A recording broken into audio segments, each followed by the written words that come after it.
Welcome to the Mixology Talk podcast. I'm Chris. And I'm Julia, and we're the folks behind abarabove.com, the ultimate resource for craft bartenders, bar operators, and just about anybody else looking to make great craft drinks. I'm a bar consultant with more than 10 years of industry experience. And I run abarabove.com, bringing weekly articles and cocktail recipes to help you make great drinks and grow your career behind the bar. This is episode number 120 of the Mixology Talk podcast. And this week we're putting kind of the finishing touches on the Bartender to Entrepreneur episodes that we've been focusing on. And we're going to finish strong. This is probably one of my favorite interviews that I've been able to have so far. And our special guest today is going to be Jennifer Collieau of Small Hand Foods. Now I'm going to go ahead and warn you, this is a little bit longer than we usually do in the past. But I was going to edit everything down, and I started listening to everything, and the insights that Jennifer provides during this episode are extremely valuable and very relevant to our industry, so I decided to kind of keep everything in. It's about an hour and 15 minutes, so just want to give everyone a heads up.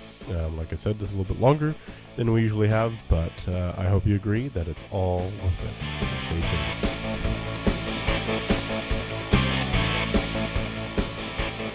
So thanks for joining us today. Today we have a very special guest, Jennifer Collieau, and I hope I said that right. That is correct. That is correct. Perfect. All right. Beforehand, I just want to give everybody a heads up. I actually had to ask her how to say her name because I butchered so many. No one says my name correctly. No one. Oh, so thank you for joining us, and definitely appreciate you taking the time to be here and share your experiences with our bartending community. Sure thing. You're so welcome. It's my pleasure. So if you don't mind just giving us a brief introduction, kind of obviously who you are, Jennifer Collieau, and kind of the name of your company and just a brief history on your bartending experience. Sure. So I own and operate Small Hand Foods, which is a syrup company dedicated to pre-prohibition era cocktails and their ingredients. I started it a little over 9 years ago while I was tending bar at the Slanted Door in San Francisco. At the time, I was the first person to start a company doing this. At the time, there was companies like Monin and Tarani who are making flavored syrups that people would use, but not syrup specifically for drinks from actual food. So now, of course, there's a whole genre of products. But at the time, I started making it so that we would have orgeat made from actual almonds, so we could make a Mai Tai the way that it was meant to be made, or a Japanese cocktail, or whatever, that kind of thing. So let's see. I got started. I went to bartending school when I was 21 and living in Los Angeles. I think like most bartenders of my generation, we tended bar to, like, bartending was something we did while we did something else. So certainly being in LA, it was odd that I wasn't a screenwriter or an actor or anything like that. I first got this job at this place that I had been a regular at called the Irish Times on Motor and National right off the 10. Wonderful, wonderful little family-run Irish pub. James and Dolores McGurran run it. And if you go in, tell them I say hello. They're wonderful people. And I had been going there, and then I ended up getting a job there, and I didn't do a very good job.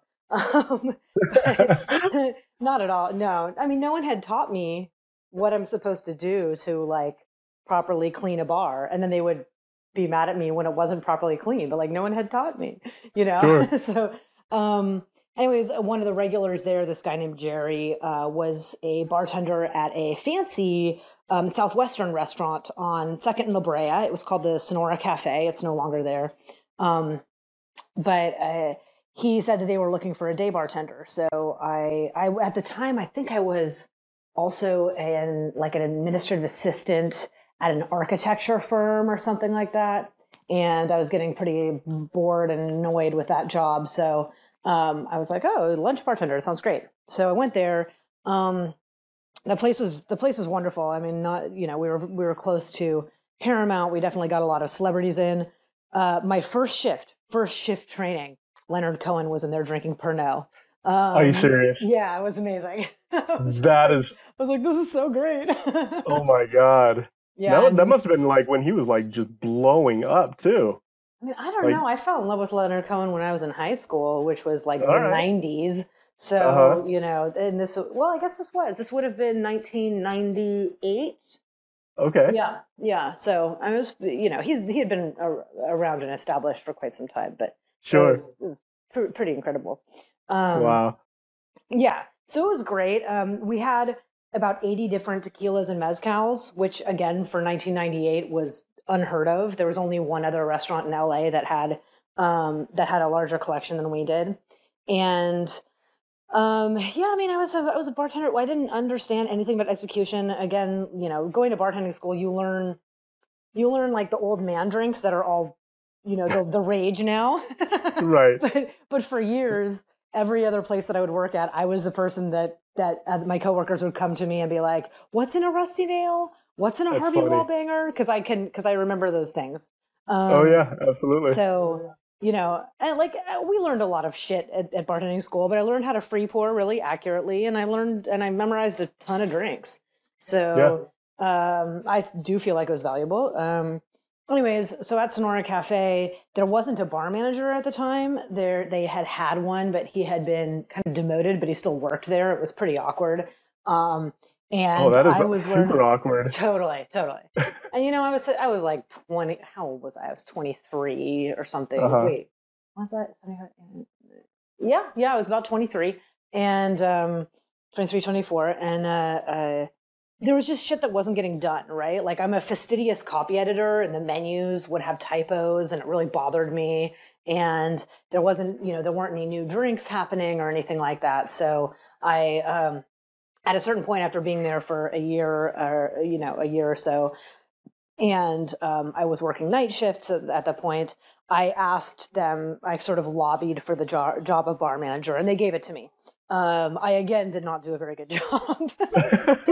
I did a pretty terrible job, but I learned a ton about tequila and mezcal. And I also learned kind of to be comfortable in,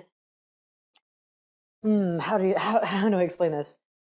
People didn't expect a 23-year-old woman when they came in to look for the bar manager to taste new tequila or mezcal. So Sure. I learned how to get comfortable with that misperception, Okay. and just to like, I certainly, I'm more of the school where I will learn way more than I need to know just to prove my right to belong, you Yeah. know? Um, and Do you then have any later, funny stories about when that kind of reared its ugly head, like at a meeting or anything, a oh tasting? gosh, I mean, honestly, like after I left LA and moved up to the Bay Area, and I grew up in the Bay Area, so it was Uh-huh. coming home for me. But I went to trade school and became a cabinet maker, and Oh, what? Seriously? yeah, that's my other life is actually making furniture. Oh, Um, wow. so in fact, I was teaching woodworking at this art center in Oakland called the Crucible. While I started Small Hand Foods, and it was really Oh, funny wow. because all the bar people thought it was really weird that I was into woodworking, but then all my woodworking students thought it was like couldn't believe that I was really into cocktails. But like I Yeah, am just as dorky about long grain to long grain gluing surface as I am to the history of the Mai Tai. Like it's this I don't know. I just yeah. that is too Anyways. funny. Yeah, no, it's something we share because we redid our cabinets about two years ago, and Oh, I went like full bore, like nice. everything. It's Uh, intense.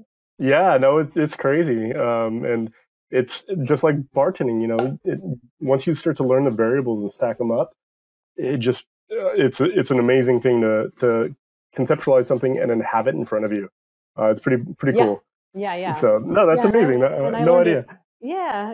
And I totally learned it like real old school method, which was not computer generated drawings. It was like full scale front elevation and side elevation laid on top of each other on big Hmm. paper. And um, God, later on, I went to art school and like no one knew what to make of me. But anyways, regardless, being a cabinet maker and also teaching woodworking, that's another place where it's just I am not what people expect. So I mean, Sure. teaching woodworking at an art center, half my students were retired men, and first day they'd come in, And I'm like, hey, welcome to woodworking, because what am I going to do? What? Like, I do know more than they know. So, Sure. it's one of those things, like, it's that kind of fake it till you make it kind of things. Like, Right. I do belong here. I am very good at this. I'm not entirely comfortable right off the bat, but the more I pretend that I'm comfortable, the more comfortable I get, until finally I'm just like, yeah, okay, yep, this is it. If you're uncomfortable with it, then that's on you. But like, I'm very good at this. So, so I think that,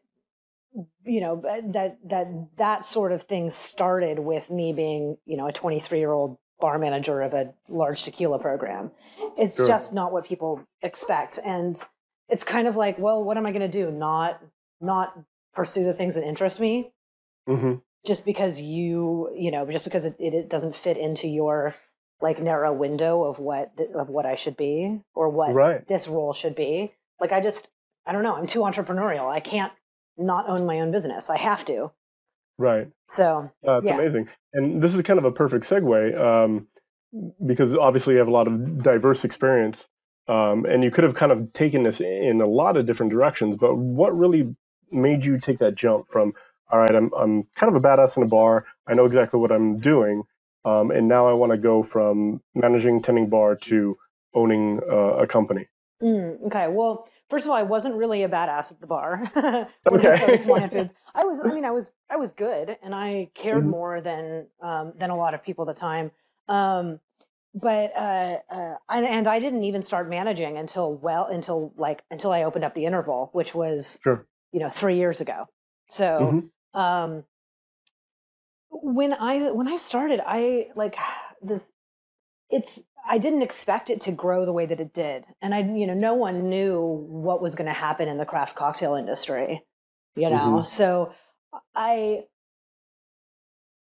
really actually, okay, let's bring it back to bartending school. So when I went to bartending school, I learned, I learned a Mai Tai, and my teacher, Randy with an I, would teach us acronyms to remember certain drinks. And I specifically remember the acronym for Mai Tai was RATS PR, RATS-PR. And what that stands for, and it was built in a glass. So not just built, not shaken, not stirred, not nothing. In order: rum, amaretto, triple sec, sweet and sour, pineapple juice, rum. So that second rum was your dark rum float, right? So this is now actually what we think of as a Hawaiian style Mai Tai. Which we have on the menu right now at the Interval on a page called Tiki Not Tiki. So it's like drinks that people think of as tiki drinks, but that don't actually fit into the rubric of what the history of tiki is. It's a real fun menu. So anyways, at Slanador, we didn't have amaretto. It's a pretty small selection of ingredients there. We didn't carry anything with high fructose corn syrup, so no Coca-Cola, no, things like that. We didn't have a lot of those modifiers that seemed ubiquitous in a cheap bar. So, no Midori, no amaretto, no, a lot of things like that. So, when people would order a Mai Tai, our MO was to give them a mixture of rum and juice. It had pineapple juice in it. It may have had orange juice in it. The pastry department would make us a raspberry syrup, so we would put some of that in it to make it pink. And to me, I was like, it's not a Mai Tai if it doesn't have almond in it. Like that to me is the defining flavor of a Mai Tai.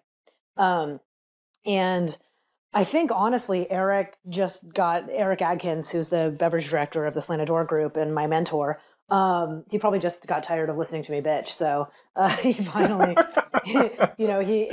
he was really into classic cocktails, and so he went and did the research and came back and was like, you're right. It needs this almond syrup called orgeat. Also, it doesn't have pineapple juice in it. Almond X. I was like, okay. So he said, but I've looked at all the orgeat on the market and it's all shit. Like there's, it's high fructose corn syrup and, fractionated palm almond kernel extract. Oil and like real weird shit. And he's like, so if you want us to make a good Mai Tai, why don't you make some orgeat? And I was like, fine, bitches. Like, I will always step up to a challenge. Challenge accepted. For sure. So I started making every recipe I could get my hands on and learned a lot along the way. So, the Jerry Thomas recipe, delicious, but it was so thick that it was the texture of pomade. And I was like, this is not going to work in a bar setting. And then I made Darcy O'Neill's recipe, which doesn't taste at all like the flavor of amaretto. And, tons of, all this research later, I learned that it's because amaretto is made from apricot kernels. Sure. Which botanically are identical to bitter almonds. Now, bitter almonds it's illegal to import bitter almonds into the United States because they have two chemical compounds, benzaldehyde and amygdalin, that in the presence of water or saliva metabolize into hydrogen cyanide. So until pretty recently, you could buy bitter almonds here, but apparently some people, used snacked on them and died. So, or at least got very ill or something. So the FDA was like, nope. But the thing is, you can still find apricot kernels here. So it's a little weird. So, looking at these historical recipes, most of them call for some small proportion of bitter almonds to the sweet almonds. And they vary from, 4-to-1 to 10-to-1. I learned all this about drupes, which is the family that's like stone fruit, right? So plum kernels and apricot kernels and peach pits and cherry pits and the seed inside all of them all taste like amaretto, right? Interesting. So apple seeds do too. The apples are not drupes, but they also are high in that compound. So I started, I found some apricot kernels and started making it with that. And people get, some people are just like, what, with cyanide? And it's like, yeah, I've consulted scientists and I've done the work on this end, and I use a very small proportion. And I think the conclusion is that you would have to drink like 8 large bottles of my orgeat to have any impact from the apricot kernels, at which point I can't imagine you're not going into a diabetic coma with all that sugar. So so it's fine. It is fine. But yeah, because people weren't using extract in the 1800s, I decided that that's what I wanted. And kind of that conceptual development piece, it's like I am looking at these pre-prohibition era cocktail ingredients and trying to be true to that, but also, I guess just not just old fashioned for old fashioned's sake, but really trying to make the best drinks possible. So, when I kept on fucking with the orgeat recipe, and I made this, I made one version, I kind of combined a few different techniques to get something that was delicious and pourable, like totally functional in a bar environment. And the orgeat was beautiful and it was nuanced and had this like light orange flower water quality, and it was perfect. And then I made a Mai Tai, and all the like subtlety was lost. And completely I was like, okay, right. Like the point is not to make the best orgeat possible. The point is to make the best Mai Tai. Like, we don't drink orgeat, we drink Mai Tai, we drink cocktails. So the whole point of all of my syrups is like, I'm trying to make the best Mai Tai possible. I'm trying to make the best Pisco Punch possible. Like, it's not just about making the best syrup. The best syrup is just not what you think it is. Let's just put it that way. Yeah, and I think this is one of the biggest points that I've kind of really focused on with this interview process is there's a significant difference between products that are out in the market that have been made for masses versus products that have been developed by bartenders for cocktail programs. The end result in a drink is substantially different. Yeah, well, like I said, I mean, before I started Small Hand Foods, the products that were on the market weren't even made from actual fruit. Right. So, for example, pineapple is notoriously volatile. If you buy a pineapple syrup that isn't made from actual pineapples, even if it's all natural flavorings, it almost never has actual pineapple in it. Like, the flavorings aren't derived from pineapple. It's fascinating. It's fascinating. And it's not so modern. I mean, I have an old soda fountain book from 1900 that talks about certain certain compounds that you would use to make some of these syrups. Sure. You know, so it's like it's not just super modern, but you know, but something like orgeat, I really feel is was a victim of the industrialization of food in general. Really, Sure. I mean, it's so when you have an actual orgeat made from actual almonds, you have protein and fat from the nuts in the syrup, and because of that fat, when you mix it into things, it looks milky.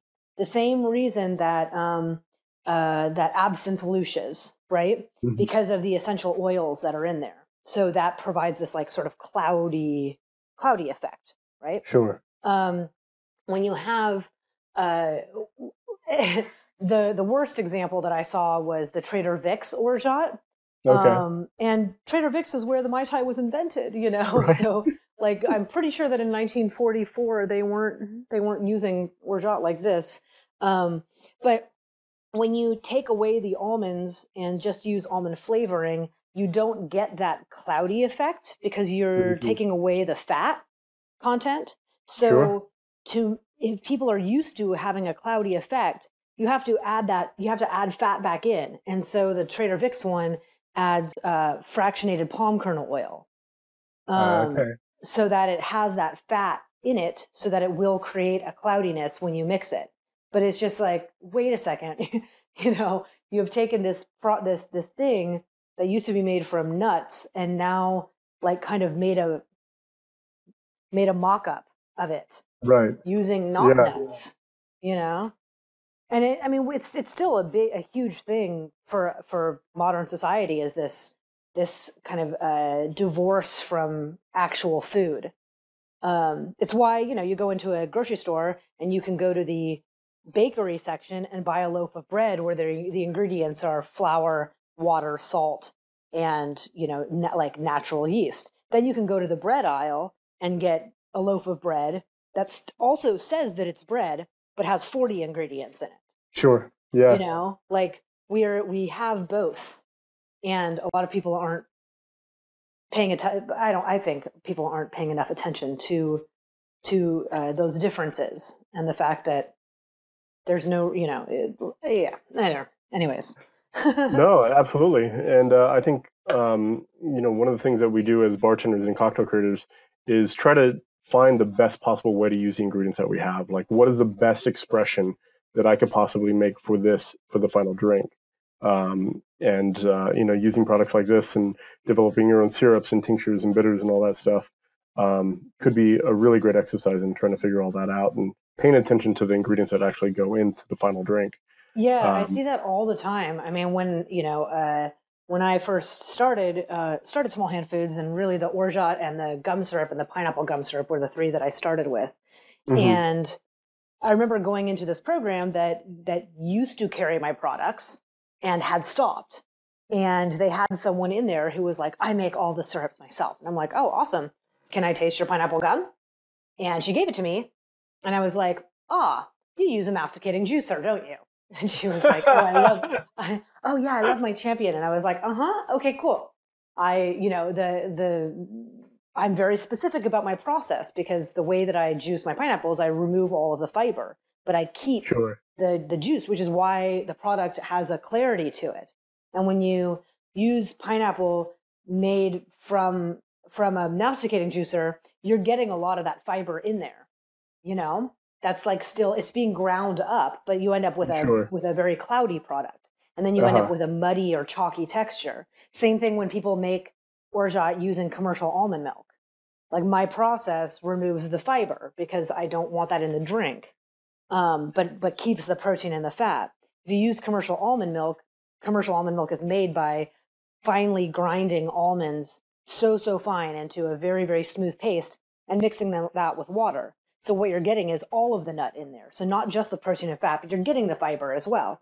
If you make orgeat with that, yes, it's a lot faster than the way I do it, pressing them. But you end up with an orgeat with a chalky texture, which is not what I want. It's still, still the same ingredients, but it's just this handling of it. Again, because the goal is to make the most perfect, Mai Tai or Japanese cocktail or Pisco Punch or whatever it is.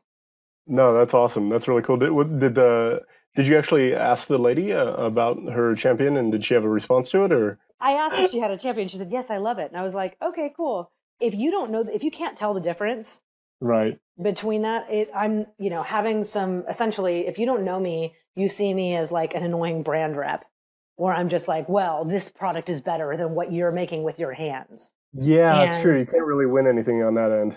yeah, exactly.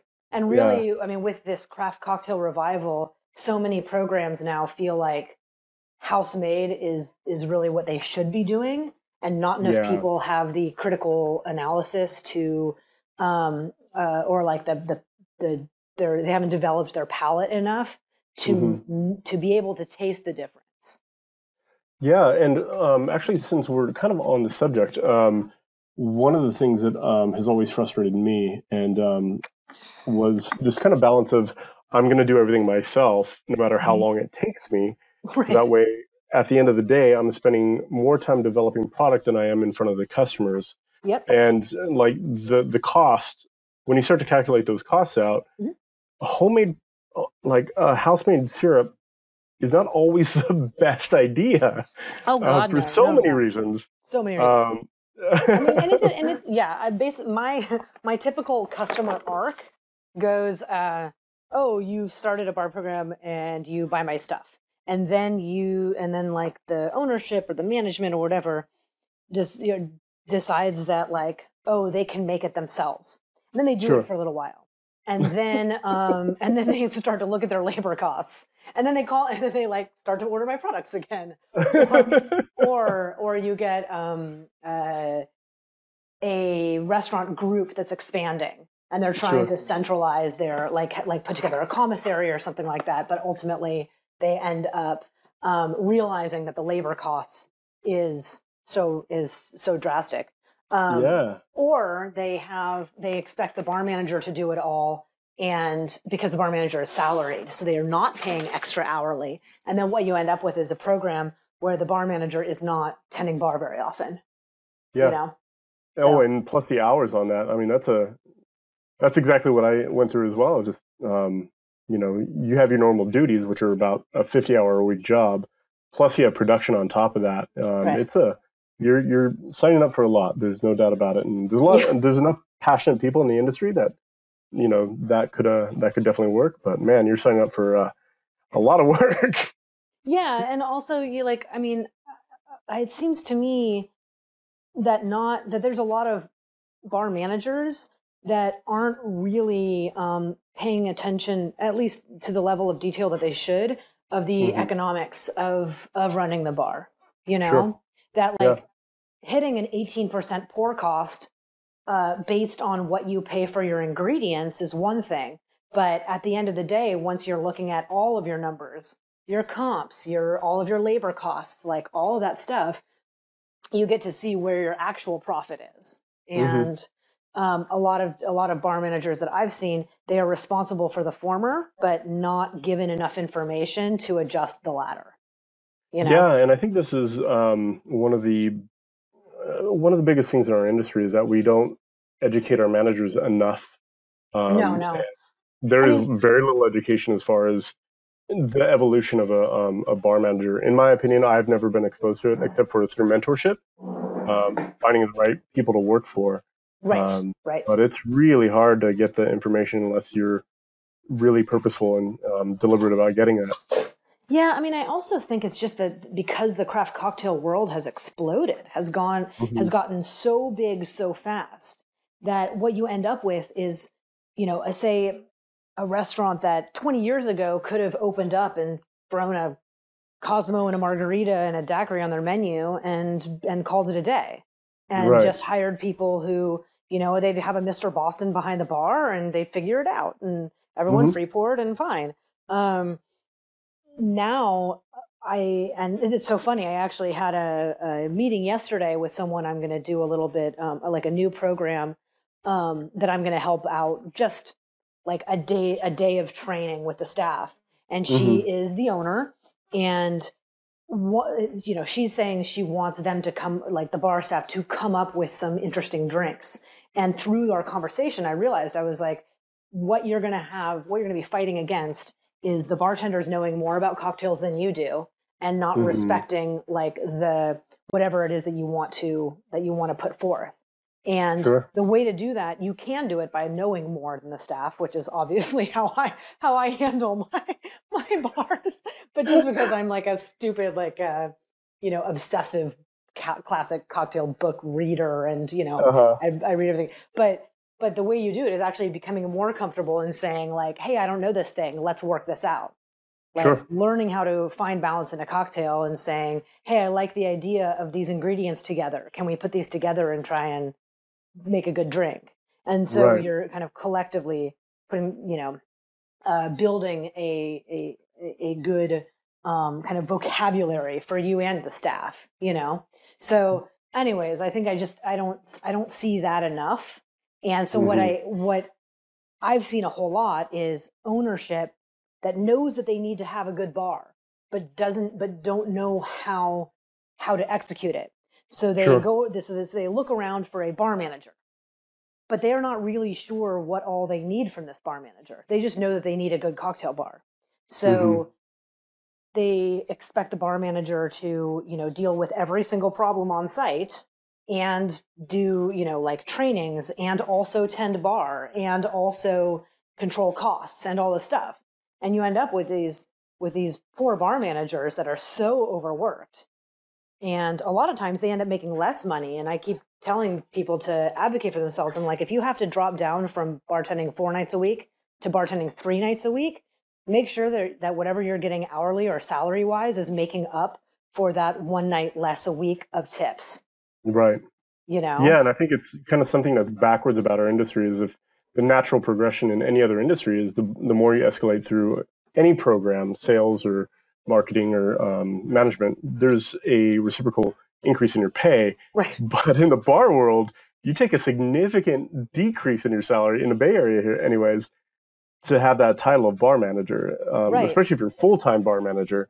Well, people don't advocate for themselves, number one. Yeah. And like, I think it just has to do with people's lack of experience. And because there's actually not that many people who can do all those things I said, the cost analysis and all of the training and all, like everything that really like a stellar bar manager should be able to do. Part of it, to be quite honest, I think that it's all too much for one person. I feel like that these things should be, that bar managers should have more support from the infrastructure than they typically do. I very I'm much with you. That. I'm sure a lot of heads are nodding right now as they hear this. Like, damn right. I don't think it's intentional. I think it's just that ownership doesn't actually understand every piece of what it takes to do this job. Sure. Yeah, absolutely. So, anyways, an owner is like, I'm opening up a restaurant. I know I need a good cocktail program. So they start asking around and they end up hiring someone who really doesn't know all of the pieces to it. And so that person is so eager to advance their career that they are not actually, that they're willing to take a pay cut, or they don't even do the math to realize how much less they're going to be making. Or they figure this is something that I am willing to take because of the next career steps that are going to happen or because of what I'm going to learn.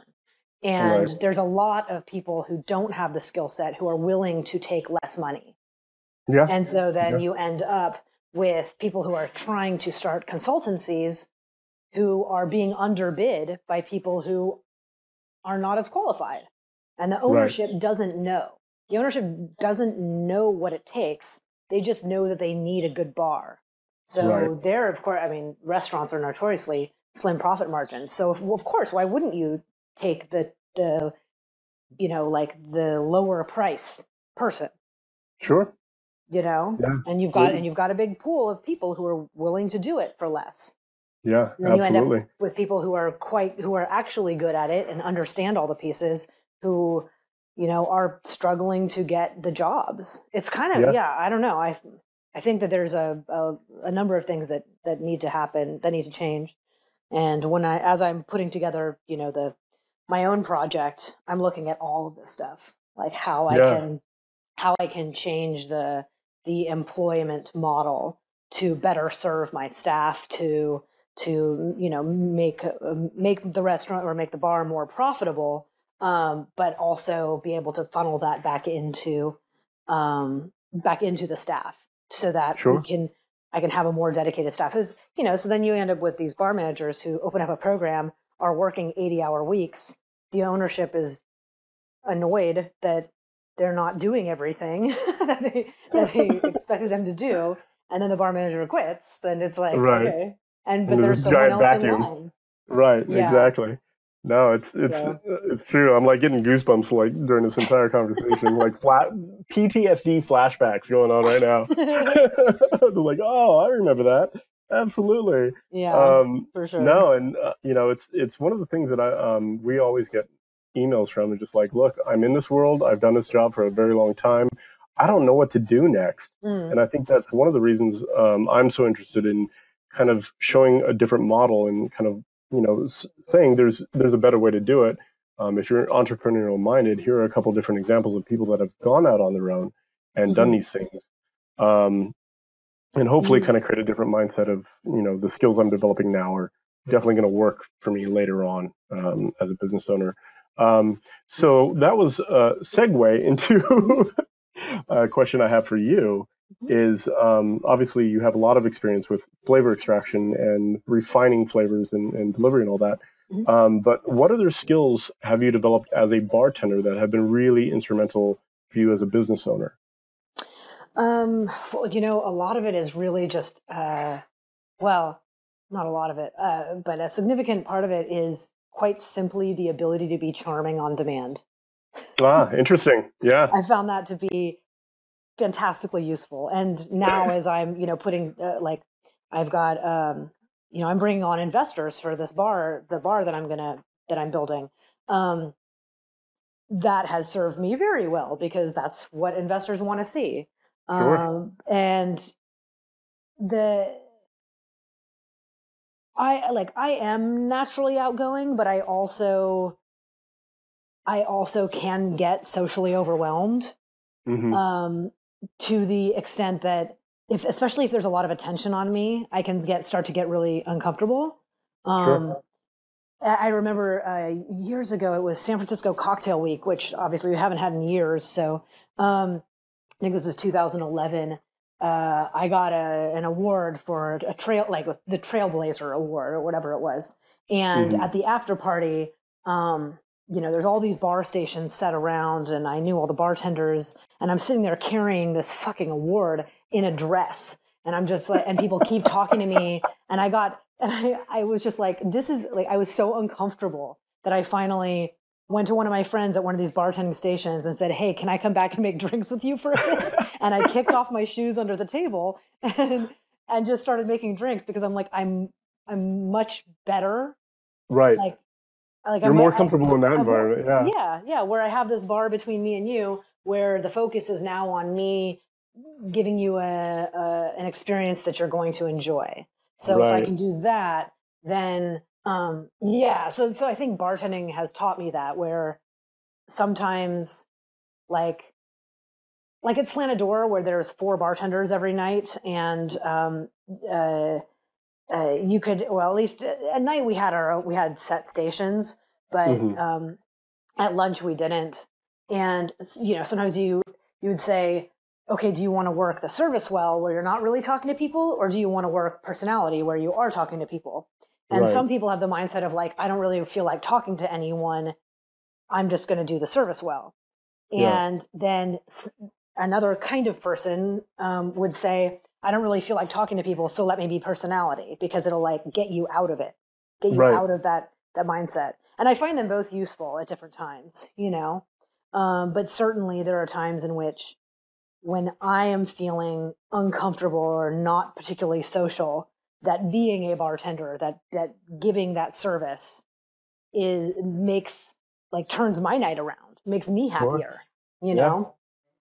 No, absolutely. I remember, so just a side story, I was a craps dealer in Las Vegas, which got me into bartending later on. But in a craps table, the attention's always on the dice or the person that's shooting.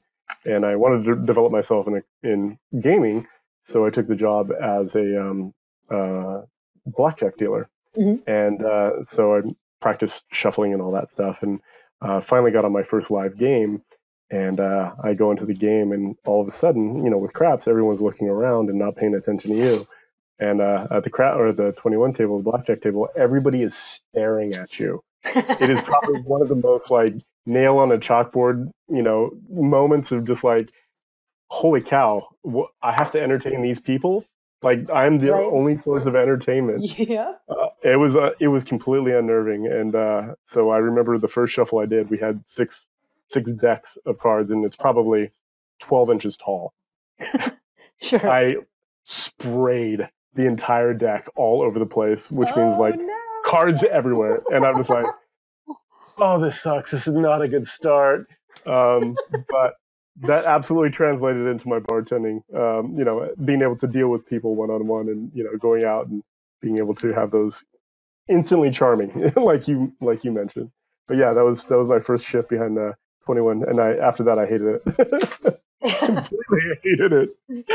Yeah, I believe it. Yeah, it's I don't know. I've as a business owner, I found that to be very useful. So to the point where my business partner, and now I didn't start with a business partner. I brought one on about 5 years ago. And we weren't even intending on him being my business partner, but we worked together so well that that's what he became.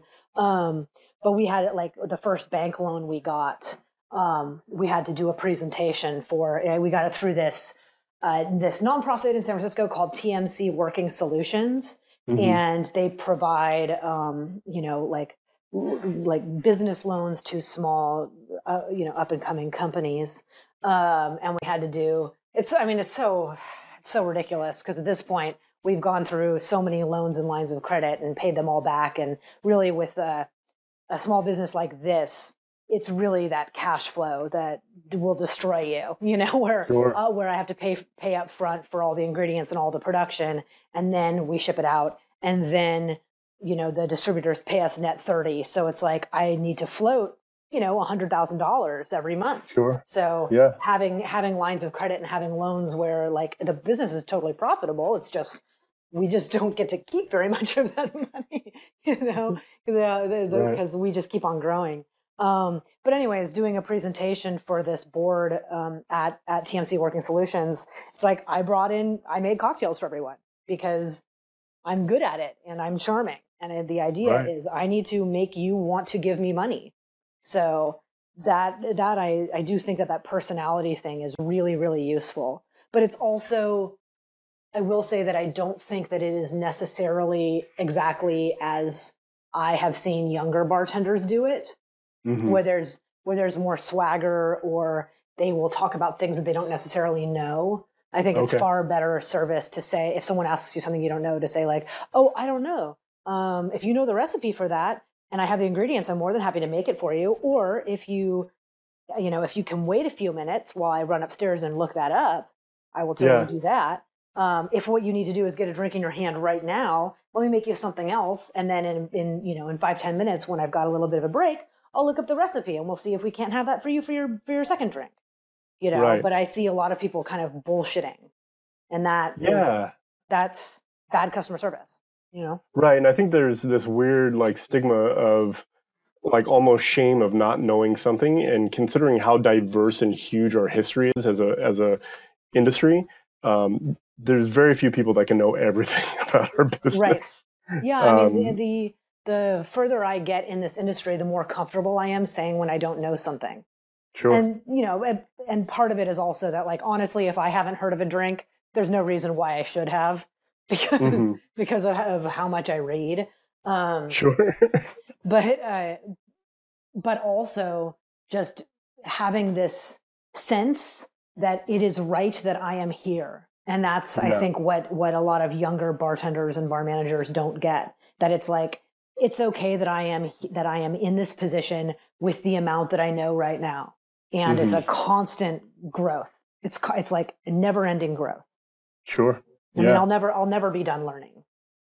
Yeah, and I think that's a mentality that hopefully, the professionals in this industry all kind of have in common, is just this hunger to learn as much as you possibly can, Yeah. and knowing you're never going to get to the end, but Yeah. just that kind of constant drive of like, there's more stuff to learn and there's more ways to improve. I think is absolutely essential for a long exposure in this career. Yeah. I remember chatting with kind of one of the, let's just say, old guard bartenders in San Francisco, or bar personalities, several years ago. And so this is, these are people who are maybe a half step up from me in terms of my generation, like people who are on the same level as Eric Atkins, or something like that. So it was not Eric, and I'm not going to say who it was, but we had this conversation where I think it was, we were talking about creme de menthe, and we were talking about distillation and blah, blah, blah, blah. And I kept on like kind of going deeper and going deeper. And at a certain point, this guy says to me, he's like, "Hey, you know what, Jen, at the end of the day, it's just a job." And I was like, "We are done." I now don't have anything in common with you. Like, no. I'm like, it's cool what you do, but I know where your limit is. And right. that's not where I'm at. It's amazing. It's just a job. Ah, God. I mean, man. Sure, it is just a job, but like, God damn, we are so privileged. Like the fact that I get to go to work when I was bartending regularly, and go and like make people happy. Yeah. And be able to joke and kid around with the people that I work with. And I don't have to sit at a desk and make cold calls or like any of this. I just don't understand when people complain. I'm like, are you fucking kidding me? Dude, our job is so great.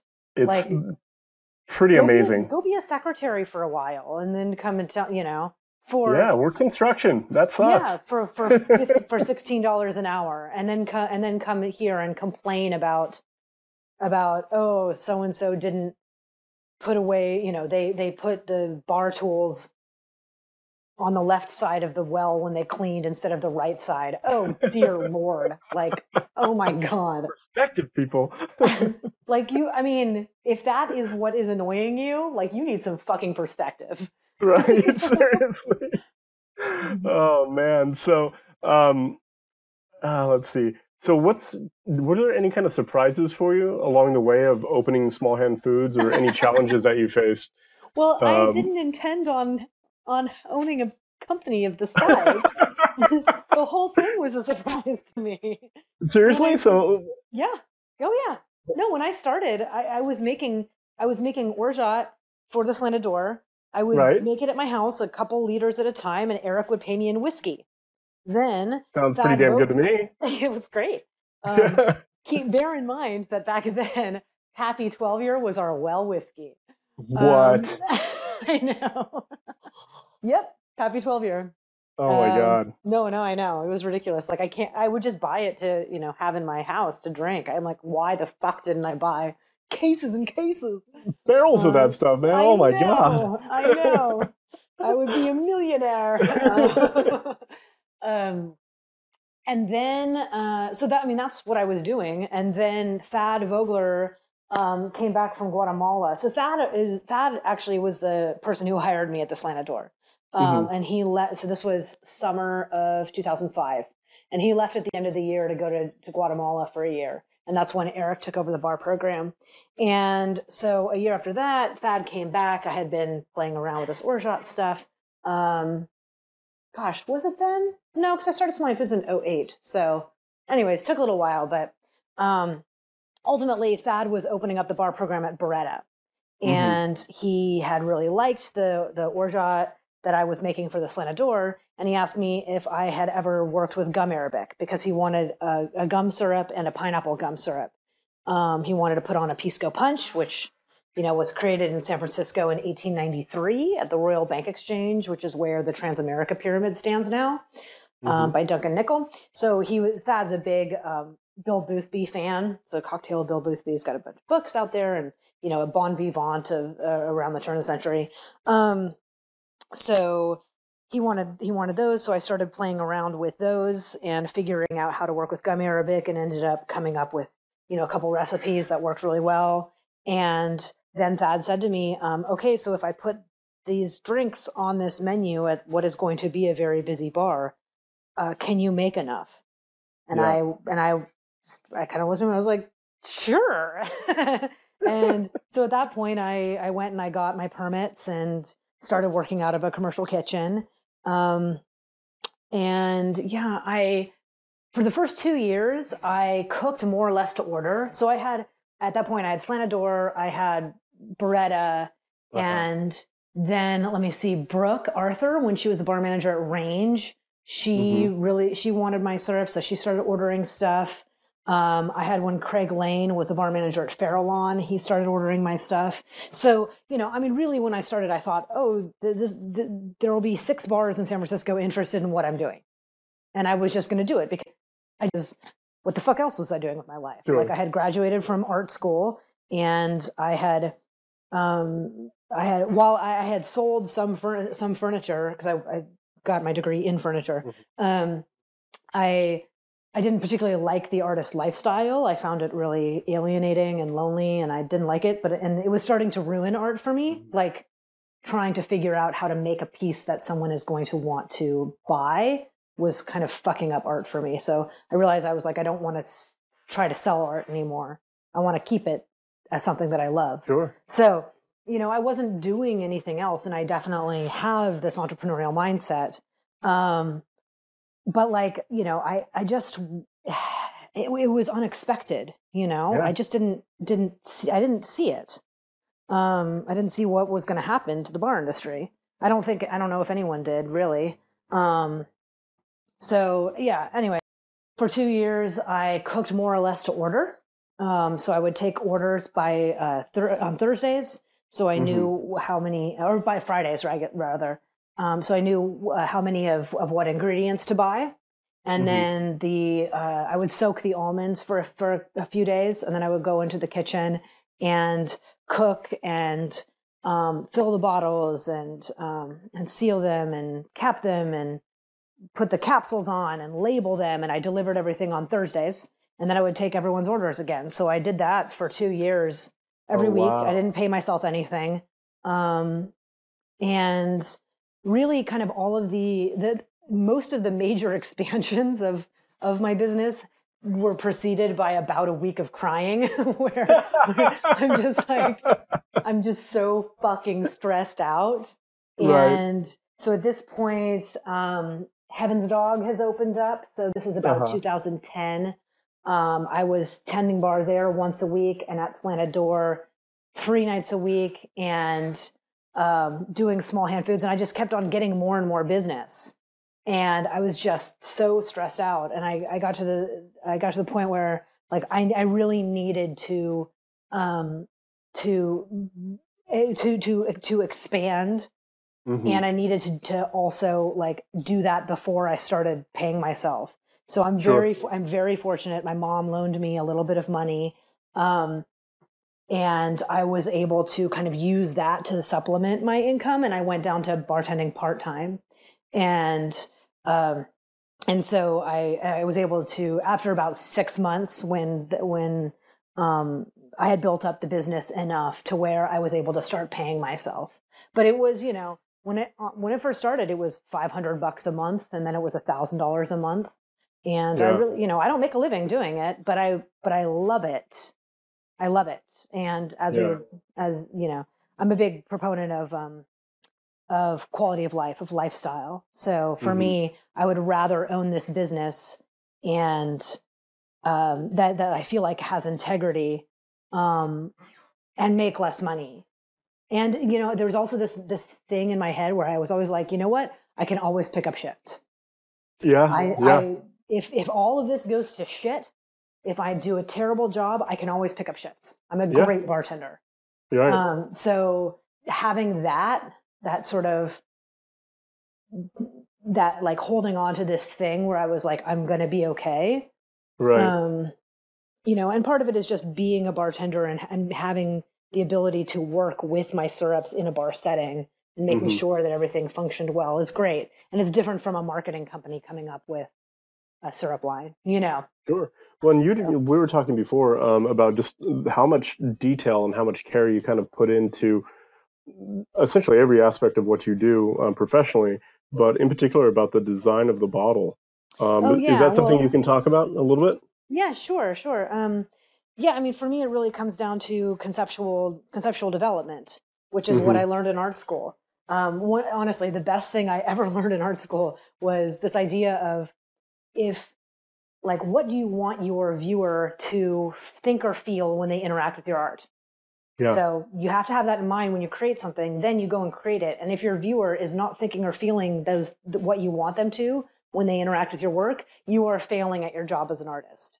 Sure. Which I found really, really valuable. And I use that in all of my conceptual development. So for me, I was making products for bartenders to be in working bars. So having a bottle that was tall and narrow that fit well into a speed rail was really important. Having the neck, where the neck and the shoulders meet, be a really comfortable grip, holding it in the way that a bartender holds a bottle, the way we pick up a bottle and put it back down. That has to be comfortable. Having the right size neck for a pour spout, super important. Right. All that kind of stuff. So to me, that's all conceptual. That's all conceptual development. It's my audience is the bartender, is the bar manager. Let me figure out how to make these syrups in a way that makes their job easier, that is a delight to use. And, I try to make my syrups as concentrated as possible. So, if you look at the price of one bottle and you're like, oh, well, there's this other company that sells it for cheaper, but theirs is more dilute and you have to use an ounce of something to get the same flavor that you would get from a half ounce of mine. Well, they're not like my product isn't twice as expensive. So you have to look at the per cocktail cost, not necessarily just the per bottle or per ounce cost. Well, and how much it's going to throw off the balance of the cocktail and the final volume and everything else. I mean, there's a lot of consideration that goes in there. Yeah. That's really cool. Thank you. Yeah, absolutely. And this is something we talked about with just, there's a lot of spirit companies out there that should call you and hire you as a consultant to develop bottles, because there's been so many places or so many products that have been marketed to me as a buyer as a well product or, a premium well or something. And ergonomically, it's an absolute nightmare. Oh, yeah. I mean, being able to use it in any kind of a speed scenario or volume scenario, you're just they kind of created their own worst enemy with the bottling and the packaging of things. Yeah. Yeah. If you have some giant fancy, milled pewter cork thing that when you pull it out, it's this giant opening. I can't put a pour spout in that. Right. So if you how am I going to use this in a bar? Yeah. So definitely reach out to Jennifer for Collieau for product design and consulting. All you have to do is think of how do you want this to be used? Do you want it to be, there's a lot of companies that are like, well, we don't want it in the well. We want it on your back bar. And I'm sorry, but after running bars, for example, at the interval, I've had people get really excited when we bring on a product and then we don't move it because such a high proportion of what we sell are the cocktails on the menu. If you're not priced for mixing and you're not good enough for us to want to, use you for these cocktails, we're not going to move your product. Right. And that's just that's one program. Not every program is like that. Sure. But, you got to pay attention to I would rather have the sales personally than to have the prestige of something sitting on a back bar. Right. That has to be hand-sold to every customer you sell it to, unless you have a pretty significant following behind the brand. Or, people do a really good job with marketing. Hendrix has amazing marketing. People call that brand all the time. And that's not really priced for mixing. That's definitely on the high end of the per ounce cost, No, absolutely. Yeah. So one of the focuses we always ask people that we interview and with all the products that we try to develop is listening to this podcast. What advice would you give to any bartender? Something that they could take to their next shift, or even if they're mid shift, or hopefully not mid shift, but opening up and listening to this podcast. How could they make those steps to being an entrepreneur or flavor extraction? Obviously, you're an expert in many different areas, but what advice would you give a bartender? Well, I'm gonna actually qualify this answer first, which is just something that I think is because I'm in the Bay Area and we have such a focus on startups, the startup culture. A lot of people feel like they need to start their own company, and it's not for everyone. And that doesn't mean that you are not that you're not achieving your potential. Sure. Like not, I've seen a lot of people who are focusing on the wrong things when trying to create a business, because they don't really understand it. I saw someone post on Facebook something like, hey, anyone have, a developer, blah, blah, blah. I have a great idea. And I was just like, fuck you. Like we all have great ideas. That's not business. A business is executing your great ideas. Right. Like bringing it to market. Like there's so, when they say, 99% perspiration, 1% inspiration, that's totally true. Right. Like you want to get paid for your idea? Like, oh, no. What you should do is, if you are not the person to execute it, find people who are, but don't expect to be paid a royalty on the fact that you had based on your thought. That's not business. Right. Yeah. So I just want to caution people that I see a lot of people here in the Bay Area who want to start their own companies, but probably aren't right for starting their own companies. And that is okay. Or if you really want to own your own company, but you're not really that super diehard entrepreneur mentality, surround yourself with people who are, so that you can start a company with other people. So, I mean, when you start it, there's a couple things. Like, again, in the startup culture, people think that, okay, I need to quit my job. I need to raise $3 million and I need to just go gung ho because this is my life and I'm just going to go do it. Whereas the people I know who are still in it, who haven't collapsed and who haven't pivoted and all those other things, are people who sorted out their income in some other way. So, I tended bar full time for the first 2 years of Small Hand Foods, and then part time for, so what was that, 2008? So I was 10. And then part time for another 5 years. Sure. Or 4 years really, until I ended up getting the beverage director gig at the Interval. And now I just tend bar when one of my staff is sick or out of town or something like that. I think it is definitely not what people think of in the startup culture, but also startups notoriously fail. Right. So I think the idea is what do you want to get out of this? And having an idea of what you want your life to look like, and also putting things in place that are scalable is really important, Yeah. And kind of get back to our previous conversation about bar managers and all that. I feel like people are almost wearing it as a badge of honor, something we talked about before, of how many hours they work. And it's not productive hours necessarily. It's more or it is, but it's not sustainable. Right. Like when I open up a place, I work 100-hour weeks. I just do. But every decision I'm making is okay, cool. Let me figure out what the cash reconciliation system is going to be on a daily basis. And I will do that.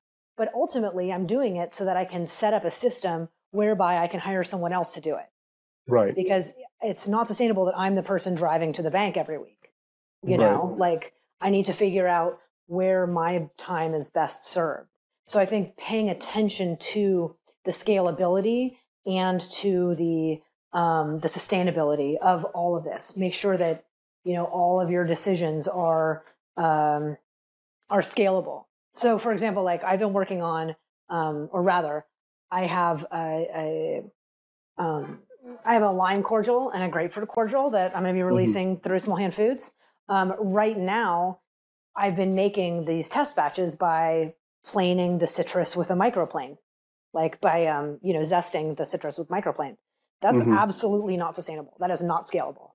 It takes way too long to hand zest 1 case of limes. So I'm not going to start selling it with stuff that I've made by hand. Now I'll make it and I'll carry it around and I'll give it to people to try, but it is not suitable for business yet.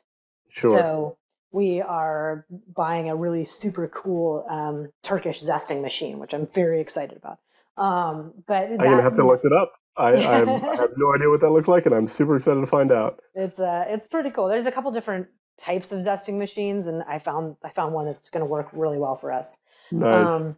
But so that kind of thing, like to sit there and say, and to feel like because I am suffering by zesting limes, 40 hours a week on top of all of my other duties, and to think that that's somehow a badge of honor, that like I care so much that I am going to suffer through this, carpal tunnel and how much I hate doing this thing. Like that's not a good business decision. It's just not. Right. No, absolutely. And one of the things that you mentioned before, and I'd like to kind of caution everybody on as well, is once you start working on your own and kind of being an entrepreneur, by all means, it could be gangbusters, but a lot of the times you're going to have to put your time in, like just years of sacrificing and becoming better at your business and setting up systems and all that stuff. And it's not an instant glamorous transition. It's some of the hardest transition that I've faced is making that transition from bartender, bar manager to an entrepreneur. And it's not for everybody. It's absolutely not for everybody. I've never worked so hard in my life as I have been as an entrepreneur. And I mean, I've pulled doubles during the worst parts of the year, and that sucked, but I worked twice as hard easily owning your own business because there's always things you can work on. There's always things you can do. So I totally feel you on that one. Yeah, so I definitely think that my advice would really be to kind of, it's so cliche, but to like work smarter, not harder. Like really think about the scalability of all of your decisions. Sure. But then also to a little bit what we touched on earlier is that whole like idea of lifestyle. Like, what do you want your life to look like? Right. Like I don't make a living off my syrup company, but I have a lifestyle that I really enjoy. I always wanted the kind of job where I get to travel, and now I have that. I travel to, like for example, the distributor I work with in Chicago, every September they do a portfolio tasting event. So I go to Chicago every September. It's a gorgeous time to be in Chicago, and I always stay for a couple extra days so I can go to the museums and I can check out parts of the city that I've never done before because I can. Now the trip is a write-off. So it's like I get to do this kind of travel now, and I love it. So I go out to eat a lot. I go mostly to visit customers or to see new customers or to hand out samples or, talk to the bartenders about what's going on there. So that's also a business expense. But, the thing is, I love going out to eat. So it's about that. It's about like, what kind of life do I want? And finding a way to make that, like to incorporate that it's more important to me to not have to do my own bookkeeping. And I'm fine making less money if I don't have to do my own bookkeeping. Sure. Because I hate it so much. I hate it so much. It's kind of the worst thing in the world, really. Oh my God. For me as well. But, you find someone who totally digs it, and that's great. Yeah. No, it's very cool. Very good advice. So I've taken up a ton of your time, and I cannot thank you enough. All right. But is there anything you're excited about in the future? Anything you'd like to promote? Anything that you're working on that you'd like to share? Yeah, I mean, like I said, I signed a lease on a bar space in Uptown Oakland, which I'm really excited about. So I'll get to have my own bar for the first time ever. That's very exciting. So we're fundraising now, finding investors, which, really, like every business, every step is like, wow, I've never done this before. Let me figure this out. Lease negotiations took 8 months. And many thousands of dollars to a real estate attorney. I did not know that's what it took. Now I know. Cool. Right. Okay, now I can plan for that for the next bar. Things like that. I love it. I love learning all these new processes and stuff like that. So, I'm very excited about that. I'm making a bar like no one has seen before. So excited. Well, just like the bar program you're running over at Interval. Is pretty unique. I've been kind of paying attention, and just the grand idea that you have around that particular bar is pretty different than you see from any bar that I've ever seen. So, thank you. I was honestly, it was really, I'm very, very lucky that this organization took a chance on me because I hadn't executed my own program before. But yeah, like I said, they say that I own Extinct Cocktails, and it's a nonprofit organization based on long-term thinking. So it was a good fit. But I don't know that another organization would have let me do this kind of outre menu that I did there. And I'm really, really grateful that they let me do this weird thing, Yeah. And I love it. It's really cool. Very cool. So is there any other place that people can reach out to you, follow you, Facebook's social media, get in contact with you for dropping some cash on you for a new bar? Oh yeah, for sure. If you're interested in investing, reach out to me directly. It's actually really fun, because I used to be a woodworker.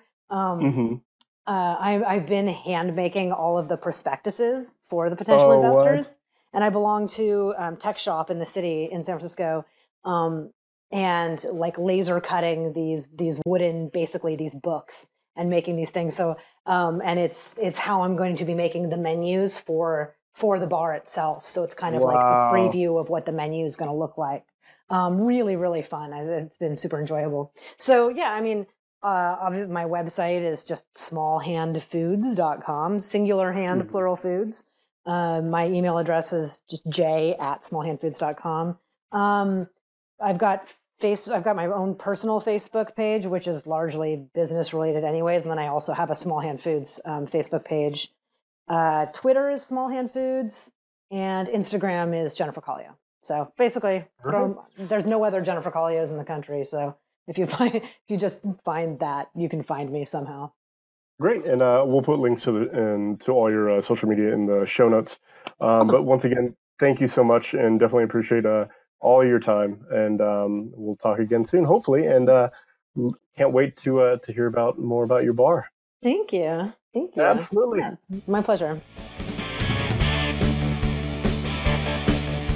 Thank you for making it all the way to the end of this podcast. I know it's a little bit longer than our usual podcasts are, but I hope that you agree that it's definitely worth it. She just had so much experience and insight, and just really good advice for anybody that's kind of making their way through the bartending career, that I didn't want to get rid of any of it. So I can't thank her enough for all the time she spent on this podcast. On a similar note, Jennifer's opening her own bar. You might have heard that in the podcast itself. And she's currently looking or taking on investors as well. So if you've ever wanted to invest in a bar or help her start her own bar, definitely want to reach out to her. We'll have some of her social media contacts in the show notes at mixologytalk.com/120. And that kind of does it for our Bartender to Entrepreneur podcast series that we've been doing over the last year or so. I hope that you enjoyed it, and if you have, definitely leave a note in the iTunes, or a review in iTunes for us. It will help us reach more people. We definitely appreciate it. So we'll have some more podcasts for you in the future, but until then, cheers everyone. Never miss an episode by subscribing in iTunes or YouTube. And as always, check out the show notes by clicking on the right.